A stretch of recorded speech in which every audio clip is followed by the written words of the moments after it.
If video killed the radio star, this is definitely what the crime scene smelled like afterwards.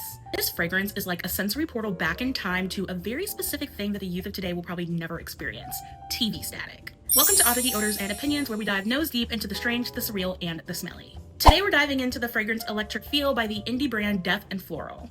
Death and Floral is one of my absolute favorite indie brands when it comes to atmospheric fragrances. They make some of the most abstract, obscure, and unique fragrances that you will find anywhere. In my last video of the series, I talked about atmospheric fragrances, and today's fragrance is actually made to smell like electricity.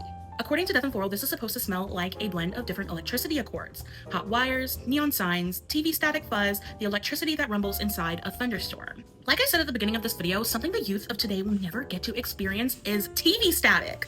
Everything is flat screen now, nobody uses antennas, everything on TVs are basically powered by the internet now, so whenever the signal goes out, it just goes to a blank screen. So they'll never get to experience the sound of TV static on a giant square TV after you take a VHS or DVD out of the player. This smells like both the feeling of going up to the TV and running your fingers along the screen and feeling that kind of fuzzy, staticky feeling in your fingers, mingled with the smell of very hot, overheated electronics. So it's like smelling the back of one of those big TVs, or smelling a DVD player or a VHS player after it's been playing movies for several hours, or even the smell of an overheated laptop. So warm and slightly dusty.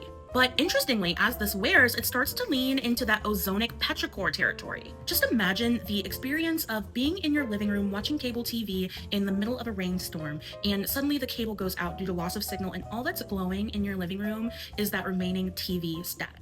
Or have you ever been out with friends and suddenly you find that it's 2 a.m. and you're all starving? So imagine it being the end of the night and you're all parked outside of a 24-hour diner, but you're stuck in the car because it's raining and you're waiting for the rain to subside so you can go inside and finally get something to eat. And you're watching that neon diner sign just flicker and buzz. And the rain-soaked windows of the car combined with your remaining tipsiness just distorts and fractures that bright red light like a kaleidoscope. And the air just smells like it's charged by lightning. All of those things are what I get when I smell this, which is why I am just absolutely mind blown by atmospheric fragrances anytime I smell them, especially from Death and Floral. They just know how to convey the most specific experiences. I don't know how they do it. I haven't done this yet, but I can see this layering so well with one of my wet dirt or petrichor forward fragrances, just to really create the ambiance and scent cloud of a thunderstorm surrounding me.